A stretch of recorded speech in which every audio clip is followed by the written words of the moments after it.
October 15th, 1817. The morning air carried the crispness of autumn as Clara Thornhill approached the grand facade of Pembroke House. Her worn leather satchel clutched against the folds of her grey woolen dress. The edifice rose before her like a monument to all she was not, its pale stone glowing golden in the slanted light of 9 o'clock, its windows gleaming with a prosperity she could scarcely imagine. She had made this walk each morning for 8 months now, entering through the side door as befitted her station, nodding to the servants who regarded her with that particular blend of courtesy and condescension reserved for those who occupied the uncertain territory between staff and gentry. Today, as she surrendered her modest cloak to a footman whose livery likely cost more than her entire wardrobe, she overheard the whispered exchange between 2 housemaids arranging flowers in the entrance hall. Nearly 30 and still unmarried.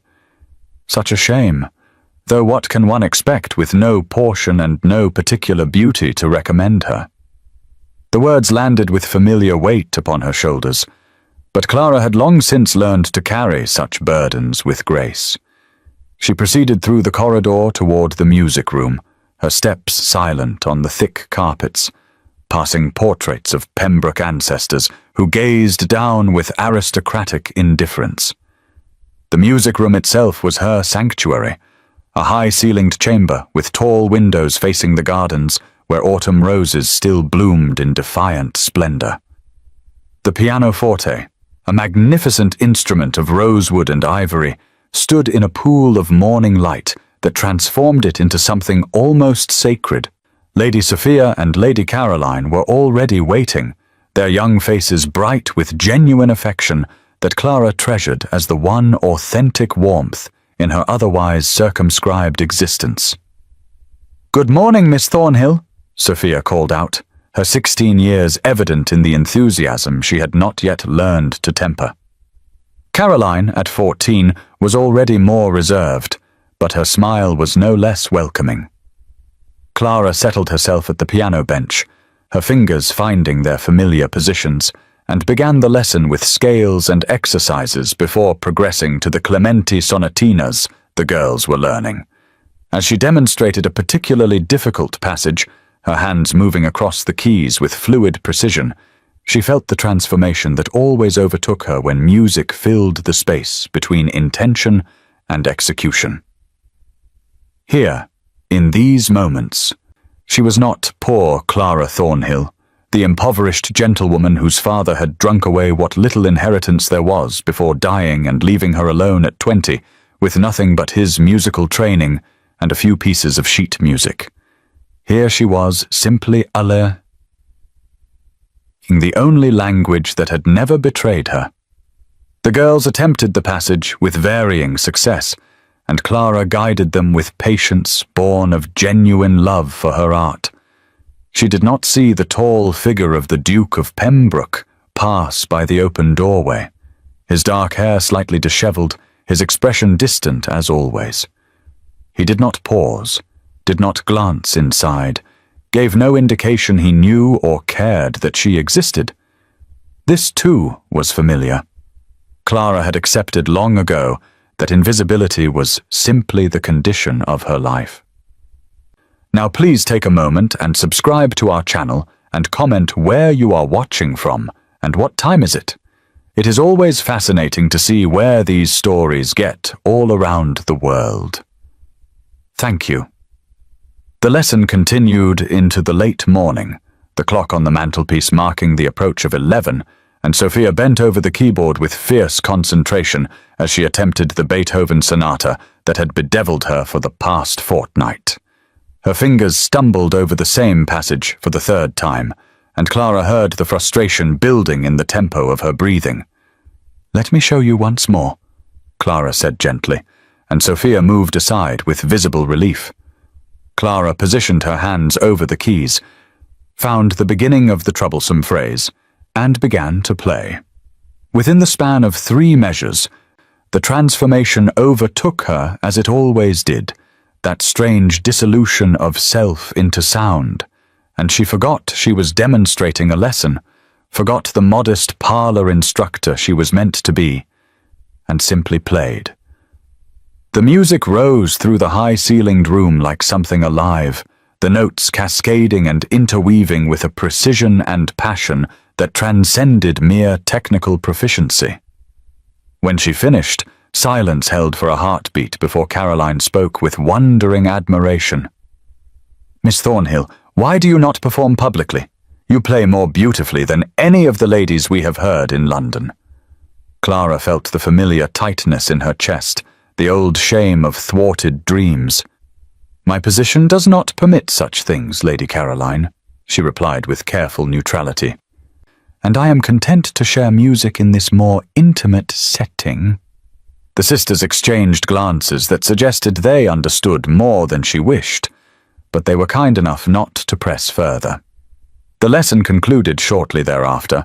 and as Clara gathered her music and prepared to depart, she reached into her reticule for her gloves and felt the crinkle of paper. The letter had arrived that morning, delivered to her lodgings before she departed for Pembroke House, and she had thrust it into her bag without opening it because she knew what it contained. Now, standing in the entrance hall as a footman retrieved her cloak, she withdrew the envelope and broke the seal with trembling fingers. The words confirmed her fears in her landlord's cramped script. 2 months' rent overdue, payment demanded within the week, eviction proceedings to follow if the debt remained unsettled. Clara calculated rapidly in her mind, the arithmetic of desperation that had become grimly familiar. Her wages, modest as they were, barely covered her rent and the simplest food. She had sold what little jewelry her mother had left her, had mended her dresses until the fabric could scarcely bear another stitch. There was nothing left to sacrifice, no margin remaining between survival and catastrophe. She folded the letter with hands that she willed to steadiness, and replaced it in her reticule just as the footman returned with her cloak. As she fastened it around her shoulders, she heard the rustle of silk and the high, carrying voice that she had learned to dread. Lady Beatrice Somerset swept into the entrance hall with the assumption of ownership that came naturally to women of her standing, her fashionable pelisse of deep burgundy making Clara feel even more drab by comparison. "Miss Thornhill,"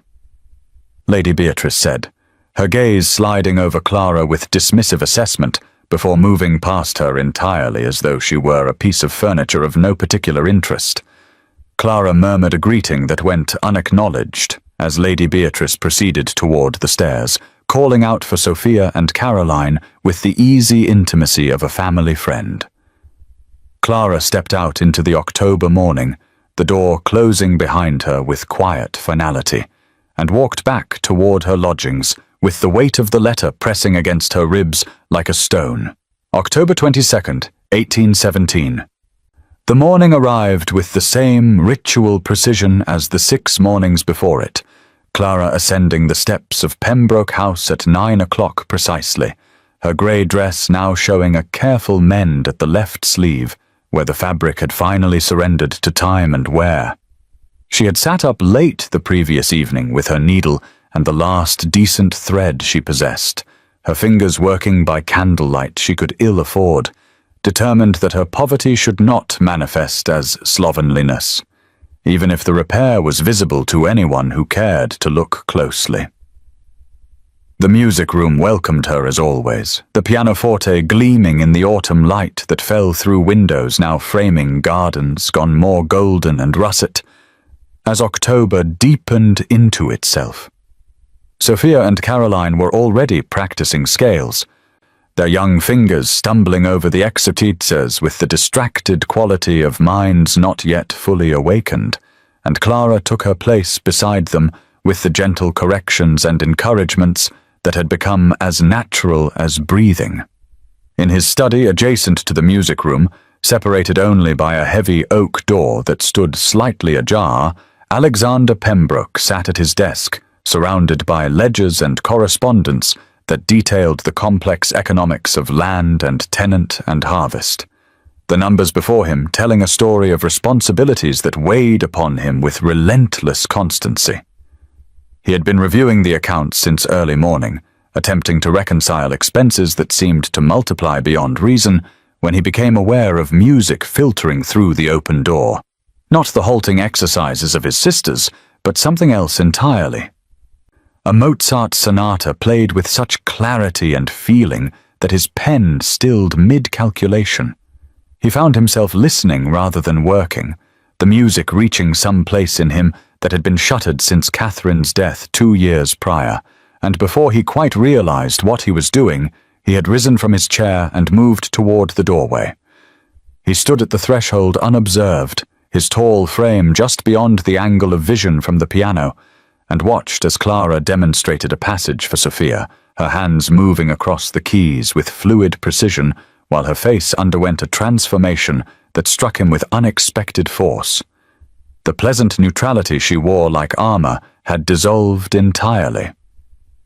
replaced by an expression of such passion and intelligence and a live feeling that he found himself staring as though seeing her for the first time. Her eyes were closed, her lips slightly parted, her entire being focused with an intensity that spoke of devotion to something beyond the mere mechanical reproduction of notes on a page. When she finished and opened her eyes, returning her attention to Sophia with patient instruction, the mask of pleasant composure settled back over her features so completely that Alexander wondered if he had imagined what he had just witnessed. He retreated to his study before she could discover his observation, but he found he could not return his attention to the account books. The columns of figures now seeming impossibly trivial compared to the mystery of Clara Thornhill and the passion she kept so carefully hidden. In the music room, Clara concluded the lesson and gathered her belongings, reaching into her reticule for her gloves and finding there the second letter her landlord had sent, this one more urgent than the first, demanding payment within 3 days and threatening immediate eviction proceedings should she fail to comply. October 29th, 1817. The morning arrived sullen with rain, heavy clouds pressing low over London and releasing a cold drizzle that found its way through even the most carefully maintained cloaks, and Clara arrived at Pembroke House at 9:30, with her inadequate wrap soaked through and clinging to her shoulders with clammy insistence. She had left her lodgings earlier than usual, hoping to avoid the worst of the weather,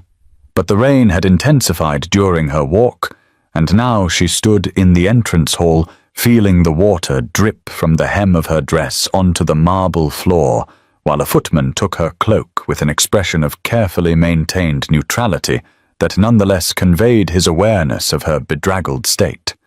She was attempting to blot the moisture from her face with a handkerchief that was itself damp when she heard boots on the stairs and looked up to see the Duke descending, still in riding clothes with his dark hair tousled from the wind and his coat showing evidence of his own encounter with the rain. Alexander had been out since dawn inspecting drainage issues on the estate, and he had returned cold and irritated, only to find himself stopping mid-stride at the sight of Clara standing in his entrance hall, looking like a half-drowned sparrow, her grey dress darkened with water and her face pale with cold. "Miss Thornhill?" he said, his voice carrying a note of concern that surprised them both. "You are thoroughly soaked." She curtsied hastily, discomfited by his direct attention. "Your Grace, I apologize for my appearance. I will proceed directly to the music room." He frowned slightly, noting the way she was shivering despite her attempts to conceal it. "You will do nothing of the sort until you have warmed yourself. Please come to the morning room. There is a fire laid." She hesitated, her pride warring with her discomfort. "I would not wish to presume upon your household, Your Grace. It is no presumption," he replied, and the gentleness in his tone made something catch in her chest. "It is simple consideration. Please." She followed him to the morning room, acutely aware of the impropriety of being alone with him, even as a housemaid appeared to serve as inadvertent chaperone, and stood before the fire while he instructed the maid to bring tea. They waited in silence that felt less awkward than it should have, and Clara found herself studying him from beneath her lashes,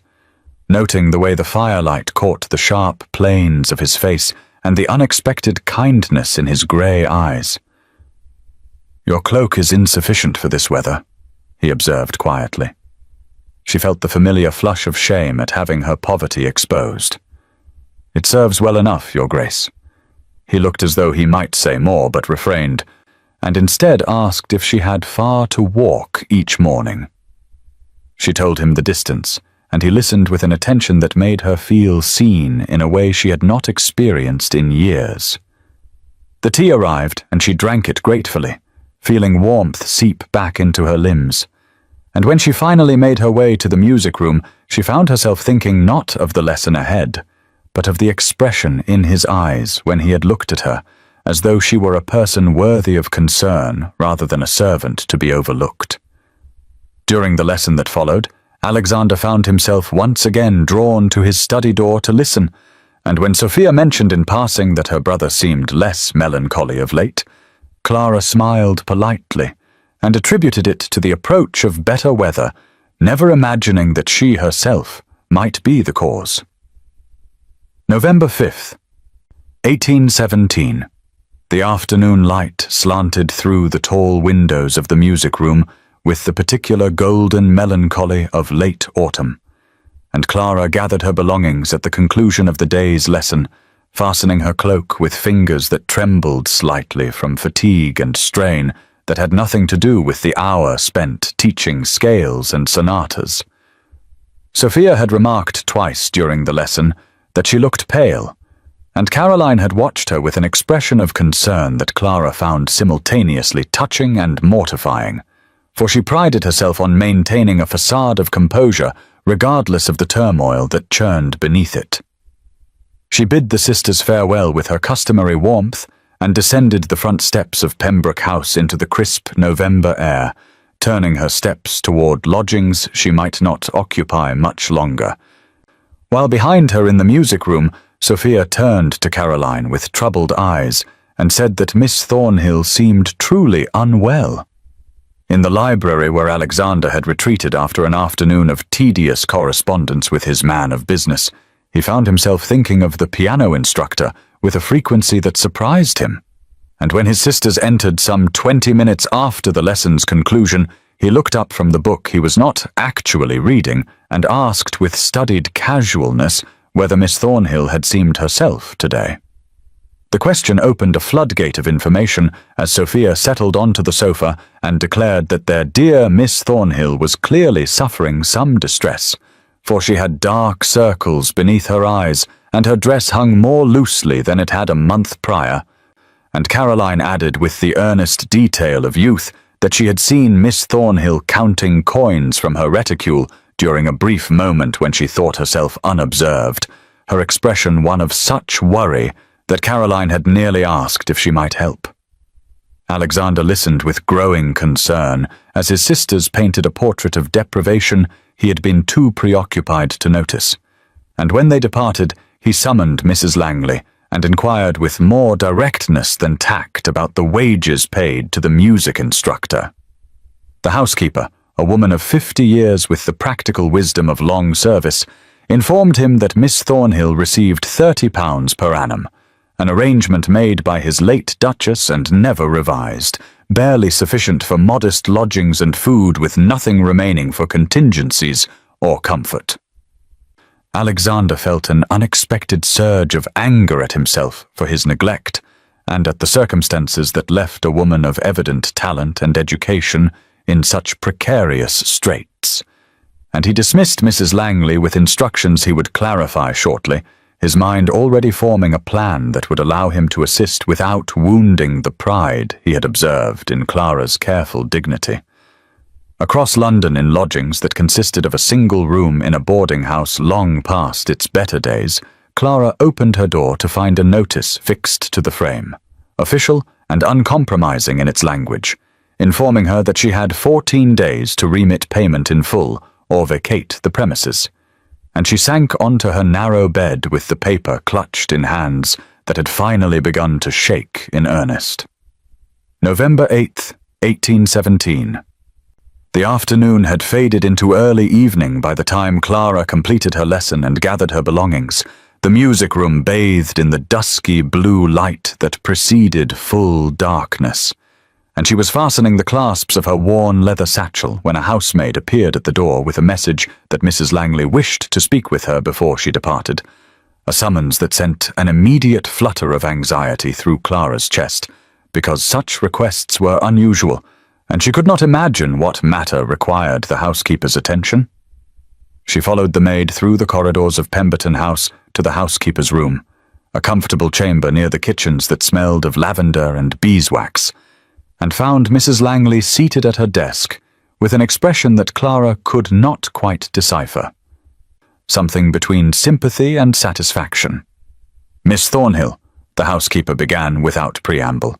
"His Grace has recently undertaken a review of household accounts and wages, and he has discovered that your compensation has not been adjusted since it was first established by the late Duchess some 3 years past." Clara felt her throat tighten, uncertain where this conversation might lead, and she remained standing with her hands clasped before her in an attitude of respectful attention. Mrs. Langley continued, her tone matter-of-fact but not unkind. "His Grace has determined that the wages you receive are inequitably low given the nature and quality of your service to this household, and he has instructed me to inform you that your annual compensation will be increased to £65, effective immediately, with the difference for the past 6 months provided to you today as rectification of the oversight." The words seemed to echo strangely in Clara's ears, and for a moment she could not quite comprehend their meaning, could not reconcile the sum mentioned with the desperate calculations she had been performing each night as she attempted to determine how she might survive the coming weeks. Mrs. Langley opened a drawer and withdrew a small leather purse, which she placed upon the desk between them with a soft clink of coins. "This contains £17 and 10 shillings, representing the additional wages owed to you for the period since April, as well as your regular monthly payment." Clara stared at the purse as though it might vanish if she reached for it, and when she finally spoke, her voice emerged rough with suppressed emotion. "This is charity," she said quietly, "and I cannot accept charity." Mrs. Langley's expression softened, but her tone remained firm. "It is not charity, Miss Thornhill. It is correction of an injustice." His Grace was quite clear on this point. "You have been underpaid for work of considerable value, and that error is now remedied." Clara felt tears prickling at the corners of her eyes and fought them back with fierce determination, unwilling to display such weakness even before this kind woman who had always treated her with courtesy. She thought of the eviction notice folded in her reticule, of the landlord who would receive his payment tomorrow, of the reprieve she had not dared to hope for, and she reached out with trembling fingers to take the purse, its weight both literal and symbolic in her palm. "Thank you," she whispered, and then, more steadily, "Please convey my deepest gratitude to His Grace." Mrs. Langley nodded, and Clara understood from her expression that the housekeeper knew more of her circumstances than she had revealed, that perhaps this entire household had observed her struggle with more compassion than she had imagined. She left Pemberton House as the lamps were being lit along the street, walking through the November darkness toward lodgings she would now be able to keep, and she did not see Alexander standing at the window of his study watching her departure with an expression of quiet satisfaction, knowing that he had acted correctly, even as he acknowledged to himself that his concern for Clara Thornhill had begun to extend well beyond that of an employer for his employee. November 12th, 1817. Clara arrived at Pembroke House a quarter hour before the customary time, her heart beating with uncomfortable force against her ribs as she informed the footman that she wished to speak briefly with His Grace before commencing the morning lesson, a request that seemed to hang in the air between them with more weight than such simple words should carry. She was shown to the library rather than the music room, and found Alexander standing near the windows, with the morning light illuminating his profile. And when he turned at her entrance, his expression shifted from surprise to something she could not quite name, but that made her breath catch nevertheless. "Your Grace," she began, her voice steady, despite the tremor in her hands. "I wished to thank you personally for the correction to my wages, and to assure you that I am deeply sensible of the fairness you have shown in reviewing the household accounts." She had rehearsed these words during the sleepless hours of the previous nights, determined to maintain her dignity, to treat the matter as the business transaction Mrs. Langley had described rather than the charity Clara still half suspected it to be.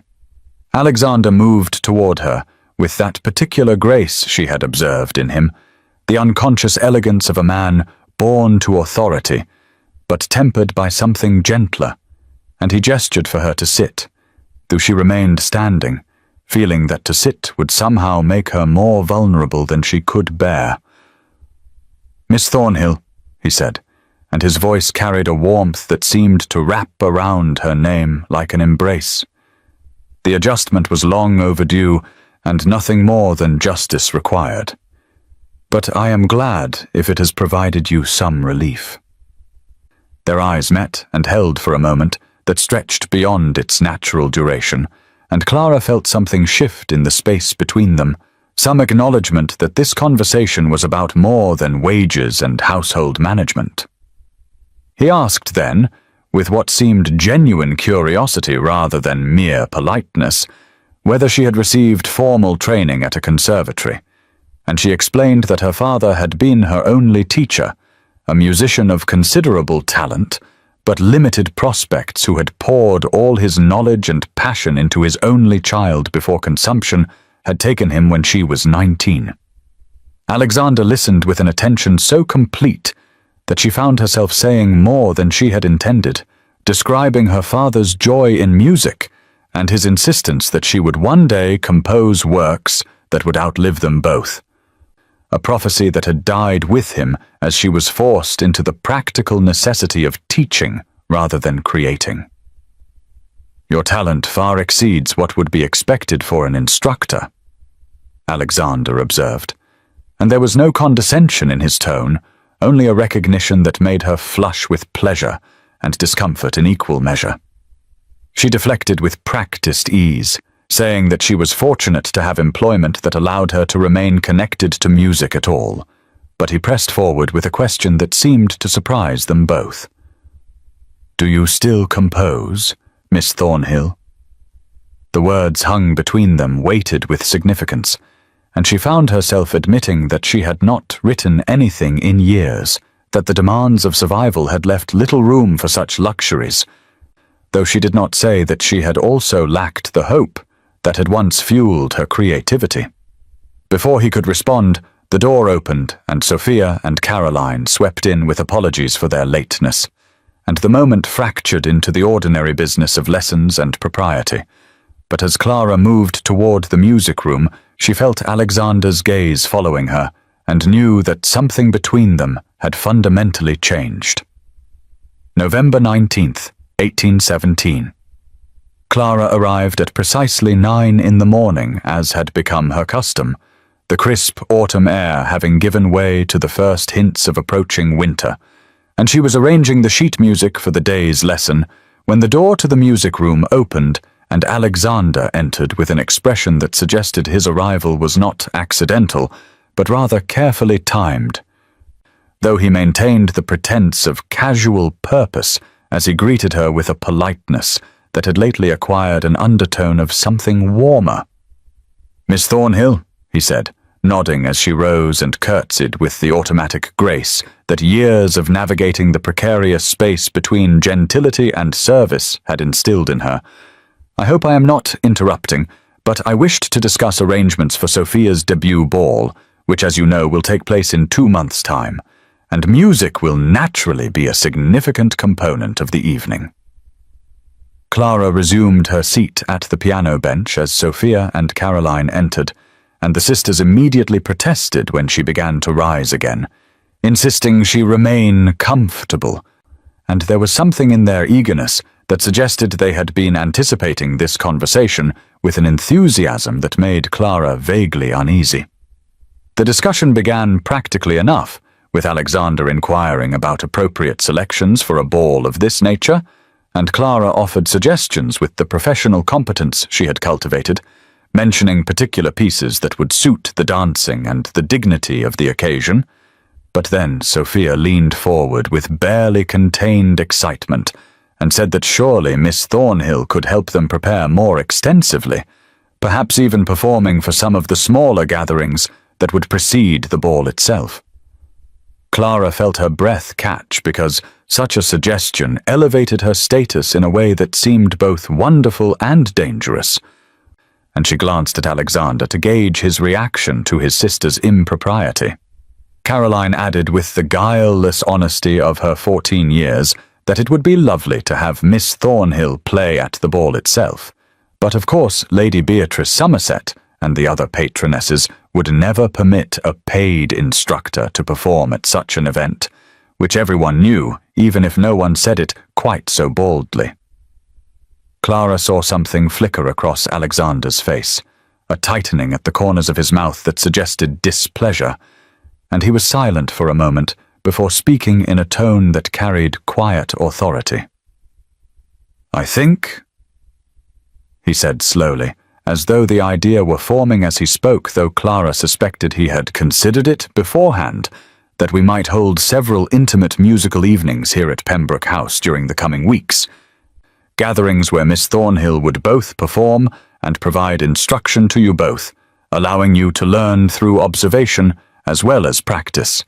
and such evenings would serve the dual purpose of preparing you for your debut, while providing entertainment for a small circle of family and close friends.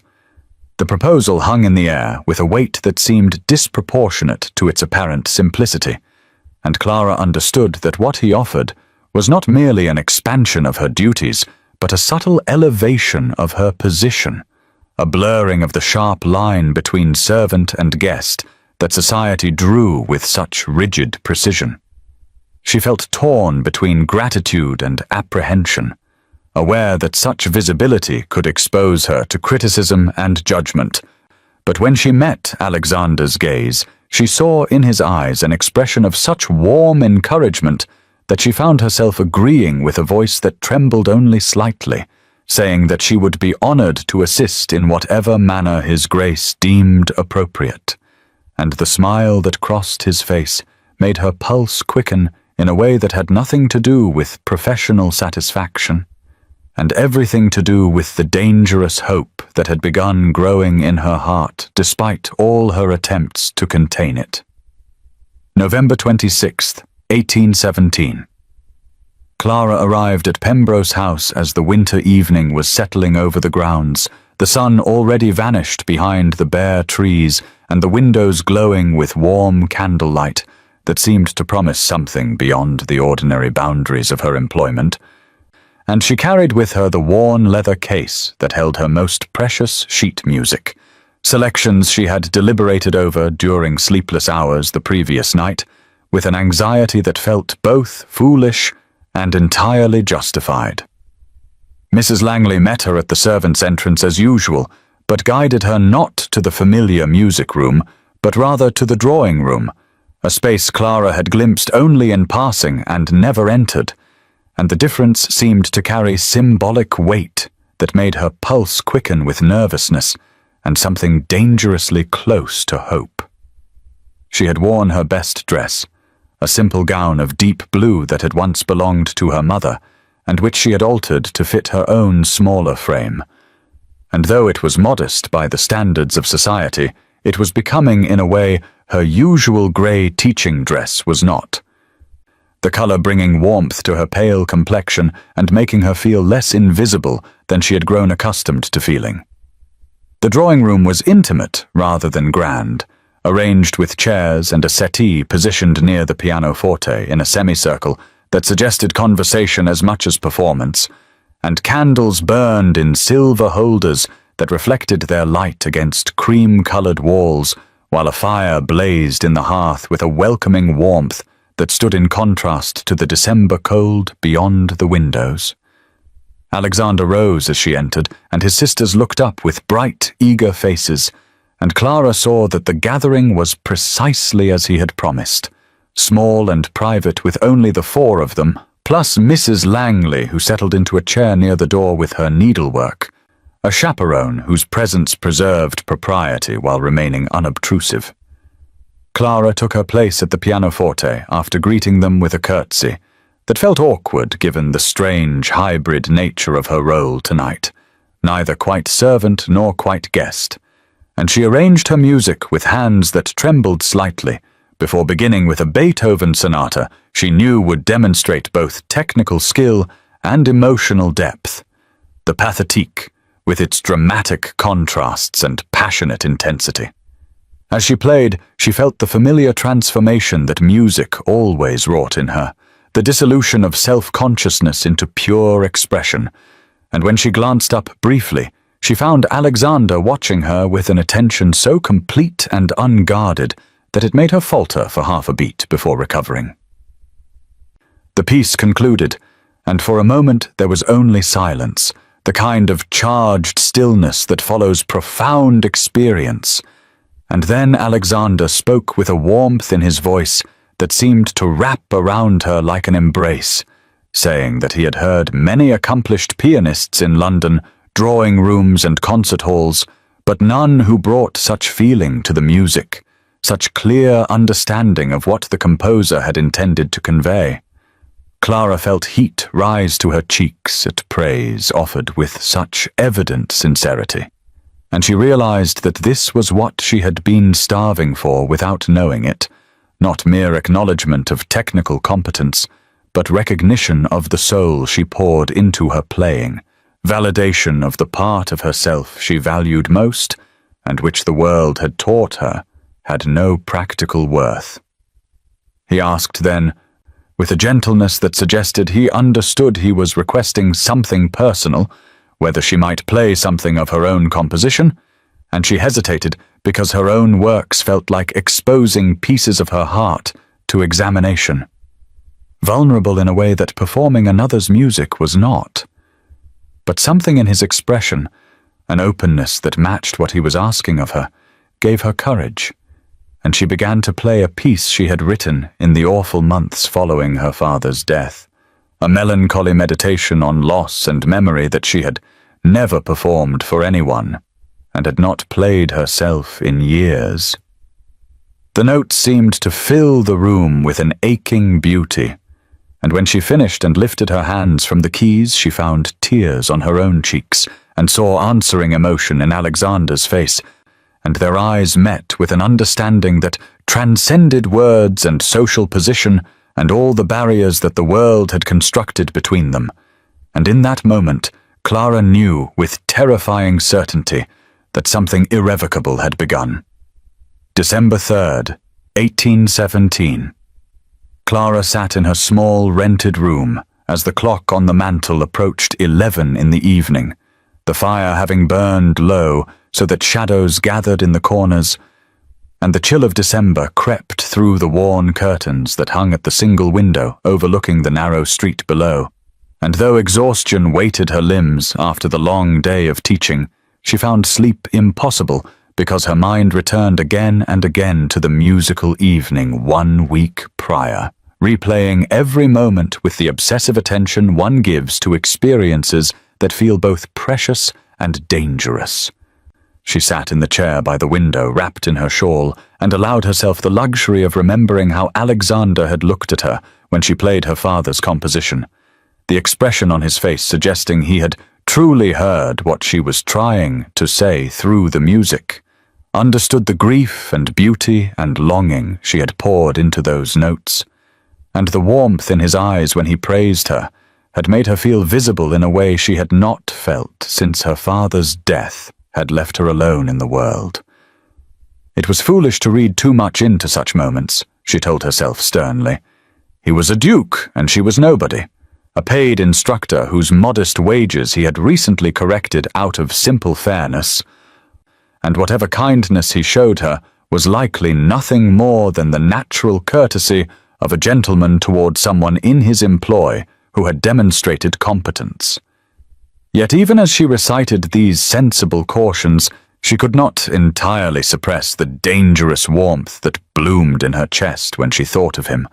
could not forget the way their eyes had met after she finished playing, the understanding that had passed between them feeling like something beyond the ordinary boundaries of employer and employee, teacher and patron. She pressed her hand against the cold glass of the window and watched her breath fog the pane, wondering what he was doing at this moment, whether he thought of her at all, or if she was merely another household concern that crossed his mind occasionally before being displaced by matters of real importance. Meanwhile, in his study at Pembroke House, Alexander sat alone at his desk, with correspondence spread before him that he had been attempting to address for the past hour, without making any meaningful progress because his thoughts kept drifting to Clara Thornhill, to the way her face transformed when she played music, to the intelligence and sensitivity evident in every word she spoke during their brief conversations.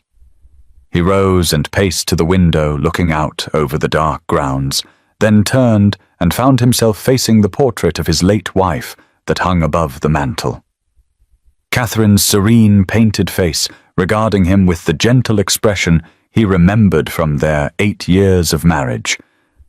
A comfortable, affectionate union that had been cut short by fever 2 years ago, leaving him hollowed with grief and alone, except for his responsibility to his sisters. He had believed that chapter of his life permanently closed, that whatever capacity he had for such feelings had been buried with Catherine. But in recent weeks he had felt something stirring in himself that he had thought dead, an awareness of possibility, an appetite for life that had been absent since her death, and he knew with absolute certainty that Clara was the cause of this reawakening. He examined the portrait as though seeking permission, or perhaps simply acknowledging what had changed, and he realized that what he felt for Clara was different from what he had felt for Catherine. Not a replacement, but something entirely new. A connection forged through music and conversation and the recognition of kindred loneliness. Society would condemn such an attachment to a penniless instructor of no family or fortune. He knew this. Lady Beatrice Somerset and her circle would make Clara's life miserable if they suspected. But as he stood in the quiet study with only the ticking clock and crackling fire for company, he discovered that he did not care what society thought. And with that realization came decision, clear and irrevocable, that he would pursue this connection wherever it might lead. And he began to formulate how he might do so in a way that would not compromise her dignity or expose her to cruelty before he was in a position to protect her fully. December 10th, 1817. The morning lesson proceeded as usual, with Sophia working through a Mozart sonata while Caroline practiced scales at the smaller pianoforte that had been moved into the music room for their joint instruction, and Clara offered corrections and encouragement with the professional composure she had cultivated over years of teaching, though beneath that calm surface her thoughts kept returning to the previous week's reflections and the dangerous hope she had tried so firmly to suppress. When the clock struck 9:30 and the lesson concluded, the sisters departed for their daily walk with their governess, and Clara began gathering her sheet music in preparation for her own departure, when a knock at the music room door made her look up to find Alexander entering with Mrs. Langley following at a respectful distance, the housekeeper's presence signaling that whatever was to transpire would be properly chaperoned. Clara stood immediately and curtsied, confused by this interruption to the usual routine, and Alexander inclined his head in acknowledgement before speaking in a tone that seemed carefully neutral, as though he had rehearsed what he intended to say. He began by thanking her for the musical evening and noting that his sisters had benefited greatly from her instruction, then paused as though gathering resolve, before continuing with a request that struck Clara as so unexpected she wondered if she had misheard him. He explained that he had long suffered from difficulty sleeping, a condition that had worsened since his wife's death, and that he had discovered during the recent evening performance that music, particularly the kind of music Clara played with such feeling, brought him a peace he had not experienced in years. He wondered, and here his formality seemed to intensify, as though to counterbalance the irregularity of what he was proposing, whether she might be willing to play for him in the evenings when the household had retired, perhaps at midnight when his insomnia was most acute, and he hastened to add that Mrs. Langley would of course be present to maintain propriety, and that he would naturally compensate her additionally for these extra hours beyond her normal teaching duties. Clara stared at him in stunned silence, her mind racing to comprehend what he was truly asking, because the request was highly irregular by any standard, suggesting an intimacy that transcended the usual boundaries of employer and instructor. Yet his manner remained scrupulously respectful, and she realized that he was asking rather than commanding, granting her the dignity of choice when he could simply have ordered her attendance as a condition of her employment. She found her voice after a moment that stretched too long and said that she would be honored to be of service if her playing brought him comfort. The words formal and careful, though her heart was beating rapidly with a mixture of apprehension and something that felt dangerously like excitement. He looked relieved, and something more, a warmth entering his expression that made her forget briefly that Mrs. Langley stood witnessing this exchange, and he asked if she might be willing to begin this very evening, explaining that he would send his carriage for her at 11:30 to bring her to Pembroke House. Clara agreed, her voice steadier now despite the confusion of emotions churning within her, and after a few more details were settled regarding which entrance she should use and where Mrs. Langley would meet her, Alexander thanked her with a sincerity that seemed to convey more than gratitude for a service arrangement, and then he withdrew, leaving Clara alone with the housekeeper, who regarded her with an expression that might have been sympathy, or perhaps merely professional neutrality. As Clara gathered her belongings and made her way out into the December morning, the cold air sharp against her face, she felt as though she had agreed to something far more significant than playing piano at an unconventional hour, though she could not have articulated precisely what that something might be, and she spent the remainder of the day in her lodgings alternating between practicing the pieces she might perform and wondering if she had made a terrible mistake in agreeing to an arrangement that seemed to blur every careful boundary she had maintained since entering the Duke's service. December 10th, 1817, midnight. The carriage arrived at Clara's lodgings at 11:30 as promised, and carried her through the sleeping streets to Pemberton House, where she entered through the side door as instructed to find Mrs. Langley waiting in the dimly lit corridor,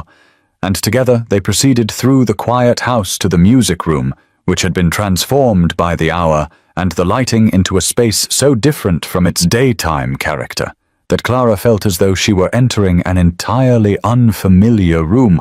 Candles burned in silver holders placed on the pianoforte and on tables throughout the space, their flames casting shifting shadows that softened the formal elegance of the furnishings and created an atmosphere of intimacy that made Clara acutely aware of the irregularity of this arrangement, and the fire burned brightly in the hearth, driving back the December cold that pressed against the tall windows where frost had begun to form intricate patterns on the glass.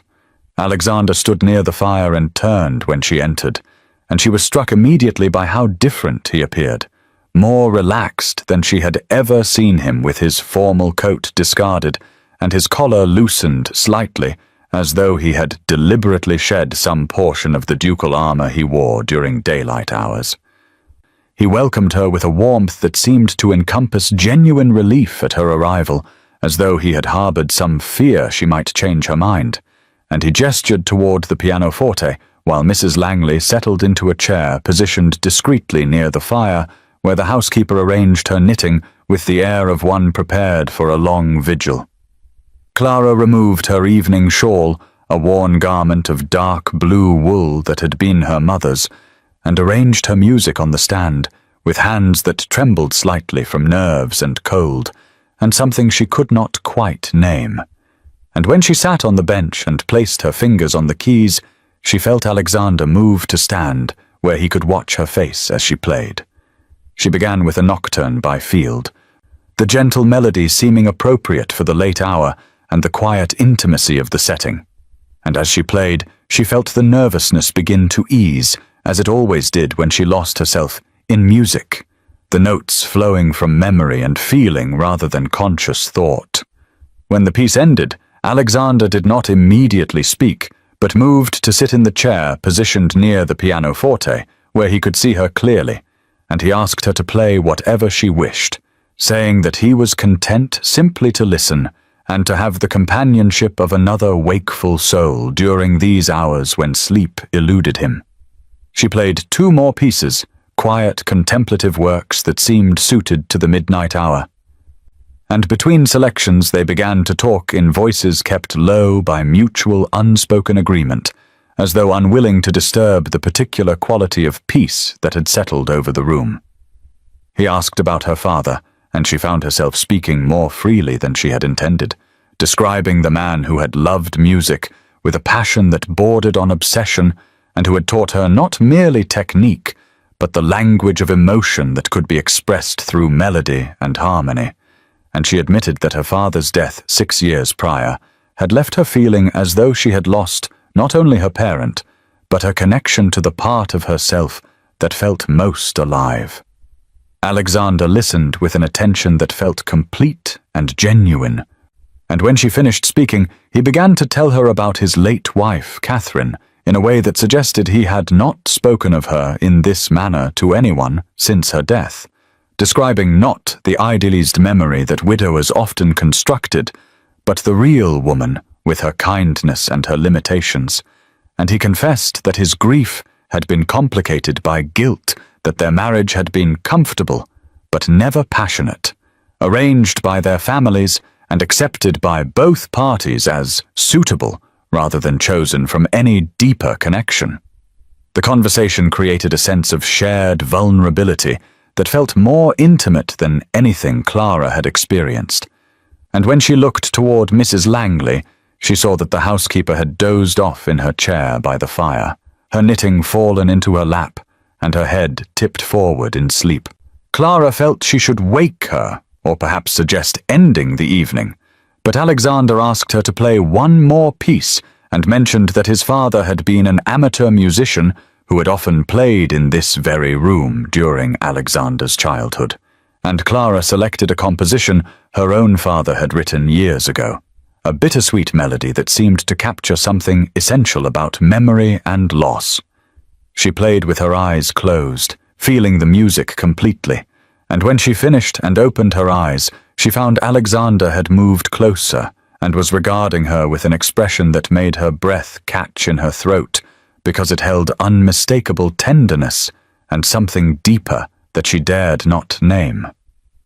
The clock in the hallway struck 2, and the sound seemed to break whatever spell had been woven between them. And Alexander rose and thanked her with a sincerity that conveyed far more than gratitude for a service rendered, and Clara gathered her things with hands that shook not from cold, but from the awareness that something had shifted irrevocably between them during these midnight hours, and as Mrs. Langley stirred and woke and rose to escort her out, Clara looked back once to find Alexander still standing by the pianoforte, watching her departure with an expression she would carry with her into sleep and beyond.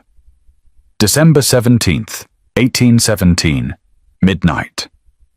The second midnight performance felt both familiar and charged with new possibility,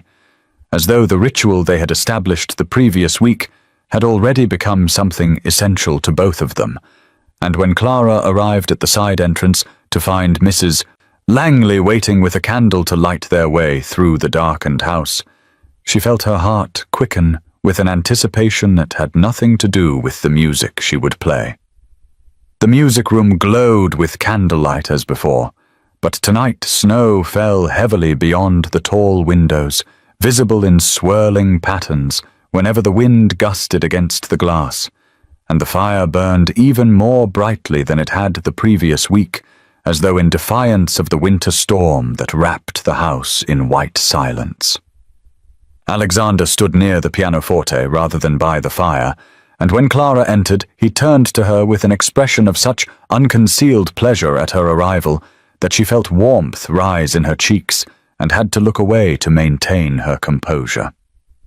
Mrs. Langley settled into her accustomed chair with her knitting, but Clara noticed that the housekeeper seemed less vigilant tonight, her attention drifting to the fire and her needles moving with mechanical rhythm that suggested her thoughts were elsewhere.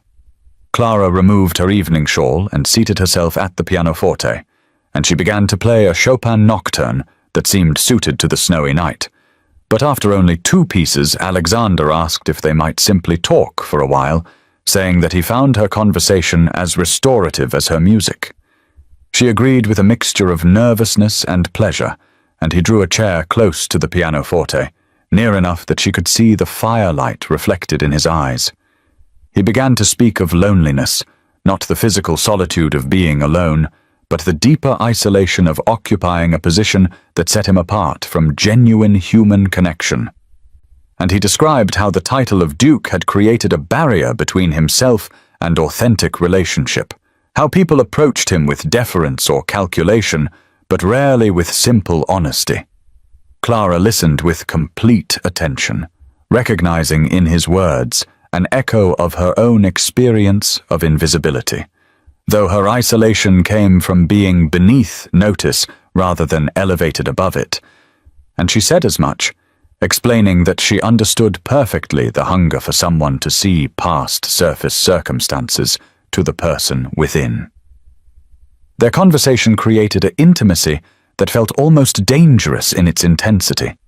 and when Alexander rose to turn the pages of the music as she began to play again, he stood close beside the bench, near enough that she could feel the warmth of his presence and catch the faint scent of sandalwood that clung to his clothing. She made a small error in the passage she was playing, her concentration broken by his nearness, and he noticed but said nothing, simply remained standing there, as though he too was reluctant to move away. When the piece concluded and silence fell between them, Alexander asked with a gentleness that took the sting from the question why she had never married. And Clara felt her throat tighten with the familiar shame of that particular failure. She considered deflecting or offering some polite evasion, but the honesty of his own revelations seemed to demand equal honesty from her, and so she admitted with painful directness that no one had ever asked, that her modest circumstances and her lack of conventional beauty had rendered her invisible to potential suitors, and that she had long ago accepted that marriage was not to be part of her life story. The words hung in the air between them, and she could not bring herself to look at his face, afraid she would see pity there. But Alexander was silent for a long moment, before speaking in a voice so quiet she had to strain to hear him over the crackling of the fire, and he said that invisibility was always a failure of the observer rather than the observed, that those who had overlooked her had revealed only their own blindness and not any deficiency in her, and the words carried such conviction that Clara felt tears prick at her eyes. She looked up at him then, and found him regarding her with an expression that held no pity at all, but something far more unsettling, and the moment stretched between them waited with unspoken meaning until Mrs. Langley stirred in her chair and coughed softly, and the spell broke. December 24th, 1817, Christmas Eve, midnight. Clara arrived at the side entrance of Pembroke House carrying with her a nervousness that had nothing to do with the snowstorm that had begun earlier in the evening and now wrapped the estate in swirling white silence, and when Mrs. Langley admitted her with a particularly warm smile and a whispered wish for a blessed Christmas, Clara felt her heart beating so rapidly she feared it might be visible beneath the fabric of her modest grey dress. The music room glowed with what seemed like twice the usual number of candles, their flames casting a golden warmth that transformed the familiar space into something almost magical. and the fire roared in the hearth as though Alexander had ordered it built up especially high against the bitter cold that pressed against the frost-covered windows. Alexander stood near the pianoforte rather than his usual position by the fire, and when Clara entered, he turned to her with an expression of such unguarded happiness that she felt her breath catch, and before she could remove her evening shawl or greet him properly, he crossed to her and pressed a wrapped parcel into her hands, his fingers brushing hers in a contact that sent warmth racing up her arms. She stared at the package in confusion and growing distress because she had brought nothing for him, had not imagined that gifts would be exchanged between a duke and his employee. And when she tried to refuse, he insisted with a gentleness that made refusal impossible. And so, with trembling fingers, she unwrapped the brown paper to reveal sheet music. Rare compositions by Mozart that she recognized immediately as pieces her father had loved and spoken of but never owned because of their scarcity and expense. The thoughtfulness of the gift, the clear evidence that Alexander had listened to her casual mentions of her father's preferences and had taken the trouble to acquire something so specifically meaningful, overwhelmed her completely, and she felt tears gathering in her eyes as she thanked him in a voice that shook despite her efforts at composure. She apologized for having nothing to offer in return, but he dismissed her concern and asked only that she play for him. And so she seated herself at the pianoforte with Mrs. Langley settling as usual into her chair by the fire, and Clara began to play not one of the new pieces he had given her, but a composition she had written during the past week, a melody that began in the minor key of melancholy that characterized her earlier work, but gradually shifted into major tonality, building toward a conclusion that felt hopeful and almost joyful in a way she had not allowed herself to express through music in years. She played with complete absorption,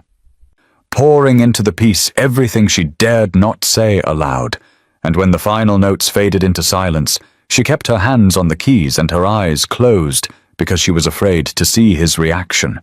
afraid she had revealed too much. But then she heard his footsteps approaching and felt him standing close beside the bench, and when she finally opened her eyes and looked up at him, she saw in his face an expression of such tenderness that her careful defenses crumbled completely. He reached down and took her hand in his touch warm and sure, and he began to speak in a low voice clearly intended only for her ears, saying her given name for the first time, saying Clara rather than Miss Thornhill. And he told her that these midnight hours had become the center of his days, that her presence had awakened something in him he had thought died with his wife, that she had brought music and light and life back into rooms that had been silent too long. He was beginning to say something more, something that sounded like the preface to a declaration, when the door to the music room suddenly burst open and Sophia rushed in wearing her nightdress and wrapper, her face flushed with excitement and apology in equal measure as she explained that she could not possibly sleep with Christmas morning so close, and had heard the music, and simply had to come see them. The moment shattered like glass, and Alexander stepped back from the pianoforte with visible frustration, while Clara pulled her hand from his and rose from the bench. And Sophia seemed to realize belatedly that she had interrupted something significant because her excited chatter faltered, and she looked between them with dawning comprehension. Clara gathered her new sheet music and her shawl with hands that shook, and made her excuses about the late hour and the need to return to her lodgings. And Alexander tried to delay her departure, but she could not bear to remain in the room with Sophia watching, and whatever he had been about to say now impossible to complete, and so she fled with Mrs. Langley following, and carried with her into the snowy night a confusion of hope and fear that kept her awake long after she reached her modest room. December 31st, 1817, New Year's Eve, evening, 7 p.m. Clara arrived at Pemberton House with her heart still carrying the confused hope that had haunted her through the week since Christmas Eve,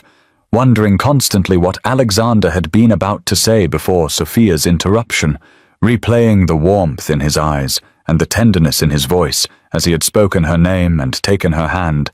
and though she had not seen him privately since that night, because he had been called away to attend to estate business in the north, she had received a brief note in his hand asking her to attend this evening's gathering to finalize musical arrangements for Sophia's debut ball in 3 weeks. The drawing room glowed with candles and a cheerful fire, and Sophia and Caroline greeted her with genuine warmth. But Clara immediately sensed a tension in the atmosphere that made her uneasy, and she understood the source of that tension when she saw Lady Beatrice Somerset seated in the place of honor near the fire, surrounded by 3 other society matrons whose names Clara did not know, but whose expressions of cool assessment she recognized all too well. Alexander had not yet arrived, detained by a meeting with his steward, and Clara felt exposed without his presence as she took the seat Sophia indicated near the pianoforte, trying to make herself as inconspicuous as possible while the ladies discussed arrangements for the ball with an attention to social hierarchy that made every comment feel weighted with judgment. Lady Beatrice held court with her usual authority, describing the guest list and the necessity of maintaining proper standards, and then her gaze fell upon Clara with an expression of exaggerated surprise. And she said in a voice clearly intended to carry across the entire room that she was astonished to find the music instructor present at what she had understood to be a planning gathering for family and intimate friends. Sophia began to explain that Miss Thornhill was advising on the musical program, but Lady Beatrice cut her off with a laugh that held no humor and announced that it was one thing to employ a person to teach scales and quite another to include such a person in one's social gatherings. And she turned to the other matrons with a conspiratorial expression and added that she supposed standards had relaxed considerably since the late Duchess's time. Clara felt her face burn with humiliation, but kept her expression carefully neutral, her hands folded in her lap and her eyes fixed on the pianoforte, willing herself to endure this with dignity. One of the other ladies joined Lady Beatrice's attack, observing with false sympathy that it must be dreadfully difficult to be a woman of 28 with no family and no prospects, and another added with a meaning glance that some women seemed to have ideas above their station, and Clara understood with sick certainty that gossip about Alexander's attention to her had already begun to circulate among the society matrons who guarded their world with such vigilance. Lady Beatrice delivered what was clearly intended as the killing blow, saying with elaborate concern that she hoped dear Sophia would not be tainted by associations with a piano instructor of, and here she paused delicately, such unremarkable appearance and advancing years. And the other ladies tittered behind their fans, while Sophia's face flushed with anger and Caroline looked near tears. Clara rose from her chair with as much composure as she could summon, intending to excuse herself and spare the sisters further awkwardness. But at that moment the drawing-room door opened and Alexander entered, and his gaze went immediately to Clara's face, and then swept the room, taking in the hostile atmosphere and the satisfied expressions of the society matrons, and his own expression hardened into something cold and dangerous that Clara had never seen before. December 31st, 1817, New Year's Eve. Evening, 7:15 p.m. Alexander stood in the doorway of the drawing-room with an expression that made Lady Beatrice's satisfied smile falter, and he moved into the room with deliberate slowness, his gaze fixed on the society matron with an intensity that silenced the nervous titters behind fans and caused even Sophia to hold her breath.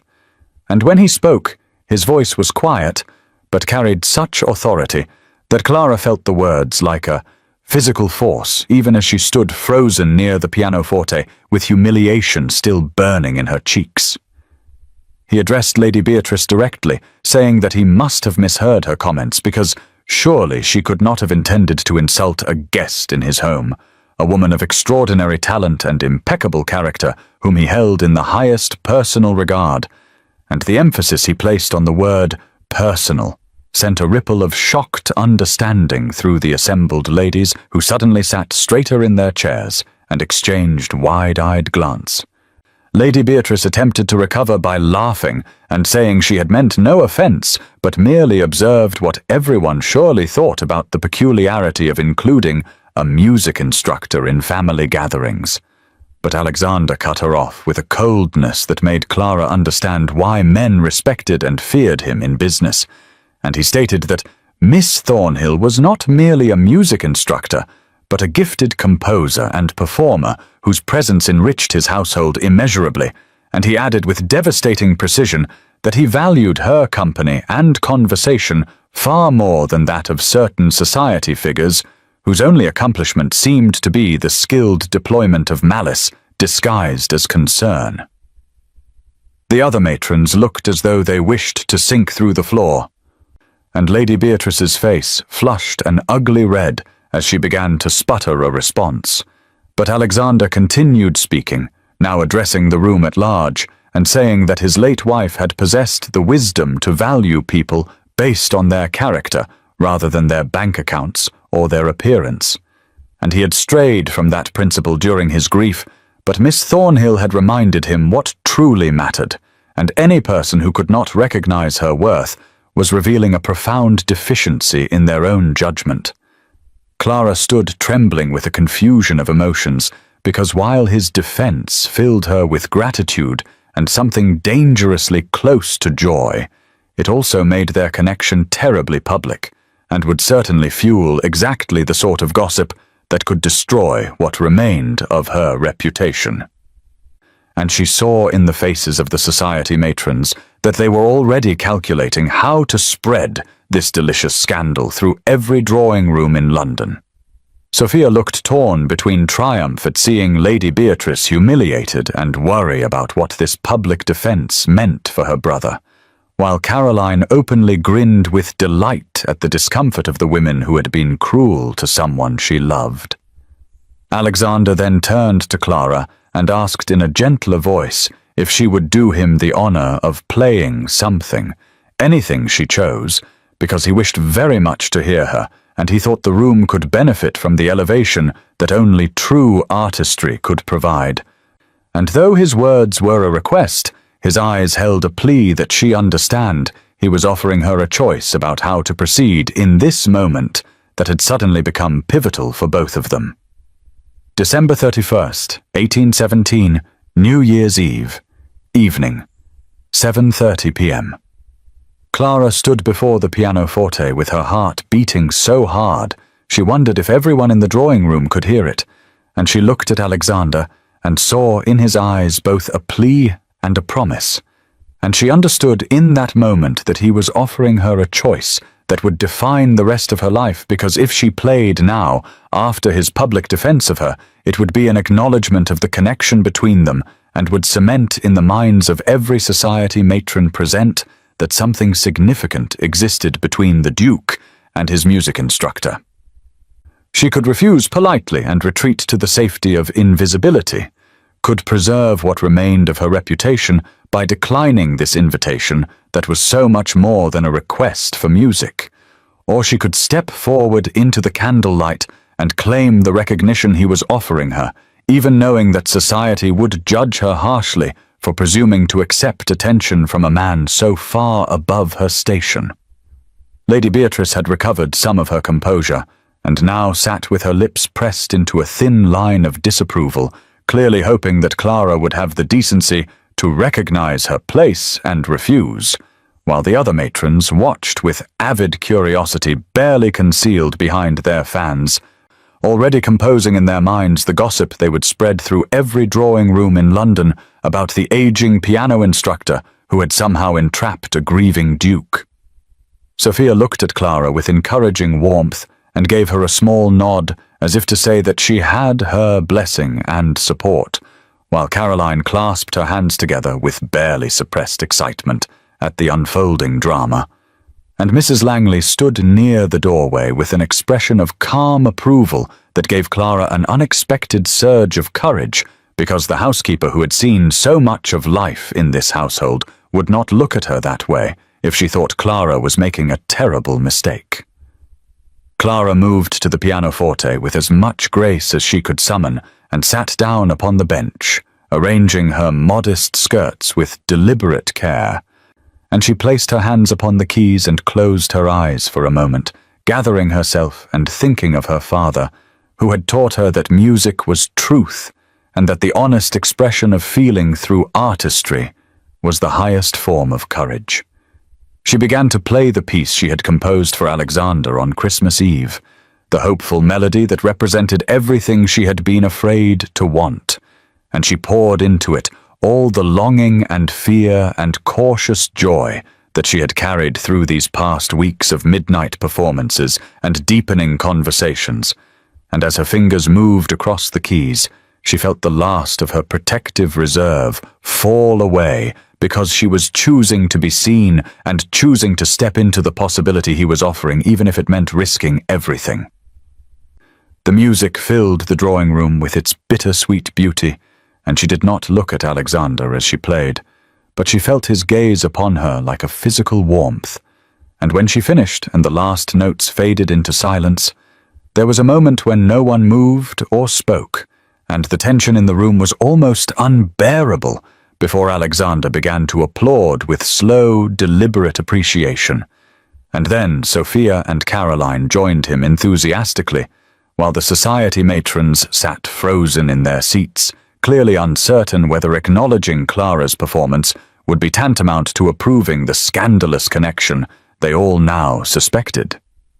December 31st, 1817, New Year's Eve, evening, 7:45 p.m. Alexander stood beside the pianoforte as the last echoes of applause faded and Clara remained seated with her hands folded in her lap and her eyes downcast, and he realized that despite his public defense and her courageous acceptance of his invitation to play, she still believed herself unworthy of the regard he wished to offer her, and the knowledge filled him with a fierce determination to make her understand not only in words, but in actions that would leave no room for doubt or misinterpretation. Lady Beatrice rose abruptly from her chair with a rustle of expensive silk, and announced in a voice edged with barely controlled anger that she had developed a sudden headache and must take her leave. And the other society matrons quickly followed her example with hurried excuses that fooled no one, because they all recognized the humiliation of the evening and wished to escape before witnessing whatever shocking development might occur next, and within moments the drawing room had emptied of everyone except Alexander and his sisters and Mrs. Langley, who remained stationed near the doorway with an expression of quiet satisfaction. Sophia approached Clara at the pianoforte and took her hands and said with earnest warmth that the performance had been absolutely beautiful, and she hoped Miss Thornhill understood how much she and Caroline valued her, not just as an instructor, but as a dear friend. And Caroline chimed in with characteristic enthusiasm, saying that Lady Beatrice was a horrible creature, and everyone knew it, and she was glad her brother had finally told her exactly what she deserved to hear. Clara looked between the two sisters with eyes that had begun to glisten with unshed tears, and thanked them in a voice that trembled slightly. And Alexander watched this exchange with his heart full, because his sisters had always possessed better judgment than half of society combined, and their wholehearted acceptance of Clara only confirmed what he already knew about her character. Mrs. Langley cleared her throat gently and suggested that perhaps the young ladies might help her ensure the departing guests found their cloaks and carriages, and Sophia caught the housekeeper's meaning immediately and took Caroline's arm despite her younger sister's protests, and within moments Alexander and Clara were alone in the candle-lit drawing room, with the fire crackling softly in the hearth and the weight of everything unspoken hanging between them like a held breath. Clara rose from the pianoforte bench and turned to face him, and began to apologize for causing such disruption to his household and his sister's social prospects. But he crossed the distance between them in 3 strides and took both her hands in his, and said her name with such feeling that she stopped speaking and simply looked at him with an expression that mingled hope and terror in equal measure. He told her that she had apologized quite enough for circumstances that required no apology, that she had done nothing wrong by being exactly who she was, and what he needed to say to her could not wait another moment because he had already been interrupted once on Christmas Eve, and he would not allow propriety or fear or the judgment of small-minded people to prevent him from speaking now. Clara stood very still with her hands clasped in his, and he could feel her trembling slightly, and he realized that despite all the midnight conversations and shared music and moments of connection, she still could not quite believe that he truly saw her and valued her and wanted her in his life permanently. He said that over the past months she had brought light back into a household that had been dark with grief, that her music had reminded him that beauty still existed in the world, and more than that, her kindness and intelligence and quiet strength had reminded him what it meant to truly admire another person, not for their title or wealth or social position, but for the content of their character, and he had fallen in love with her so gradually and so completely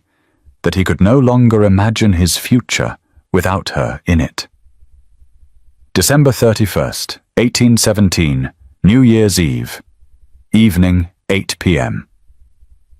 Clara felt the words wash over her like a wave that had been gathering force across an ocean of loneliness and finally crashed upon the shore of her defended heart, and she stood in the candlelit drawing room with her hands still clasped in Alexander's and tried to comprehend what he was saying to her, because surely she must be misunderstanding or imagining or dreaming, except that his grip was warm and real, and his eyes held hers with an intensity that left no room for doubt about his sincerity. Even if her mind could not quite accept the impossible truth that a duke was declaring love for a penniless piano instructor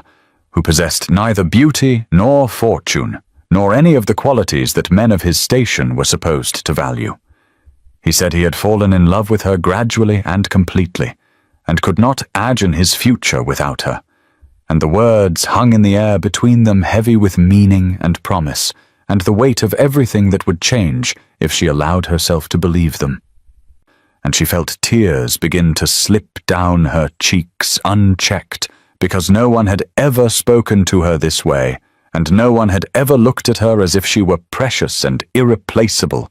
and she had spent so many years accepting her invisibility as natural and right that she hardly knew how to exist in a world where someone truly saw her. Alexander released one of her hands to gently touch her face and wipe away her tears with his thumb, and the tenderness of the gesture broke something open inside her chest that had been locked and frozen since her father's death, and she found herself saying his name not as a title, but simply as Alexander, in a voice that trembled with emotion she could no longer contain. He asked if she understood what he was offering her, and if she could possibly feel even a fraction of what he felt for her. And she wanted to laugh at the absurdity of the question, because she had been half in love with him since the first midnight performance, when he had listened to her playing with such profound attention, and had spoken to her as if her thoughts and feelings mattered,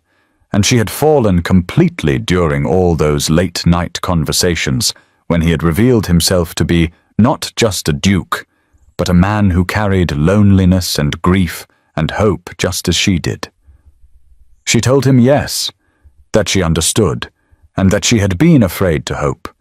but that her heart had refused to listen to her sensible mind's warnings about the impossibility of such an attachment, and he smiled then with such joy that it transformed his usually serious face into something radiant. He said there was one more thing he needed to ask her, and that he hoped she would not think him too precipitous or improper, and he released her hands and reached into his waistcoat pocket and withdrew a small velvet box, and Clara's breath caught in her throat because surely he could not mean what the gesture suggested. December 31st, 1817, New Year's Eve. Evening, 8:15 p.m.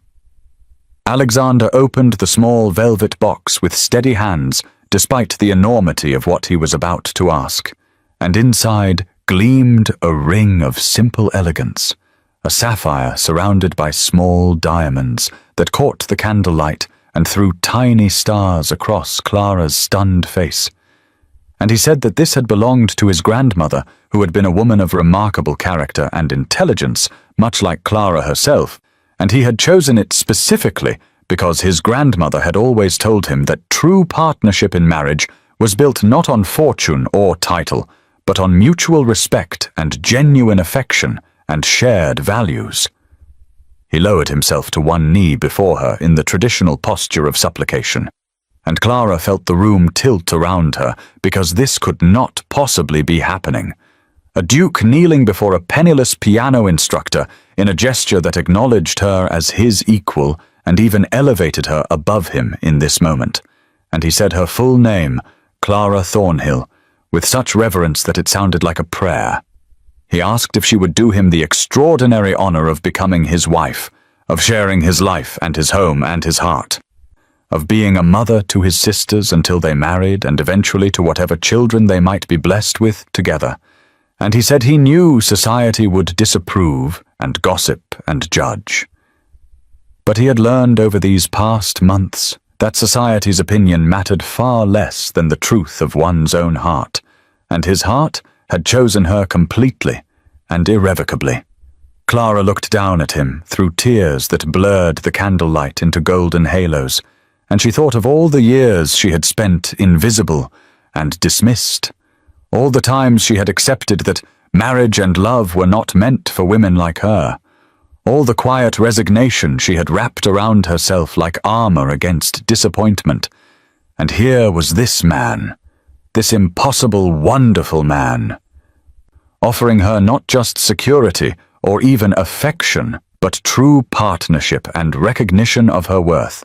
And she realized that accepting him would require more courage than resigning herself to solitude ever had, because hope was so much more frightening than despair.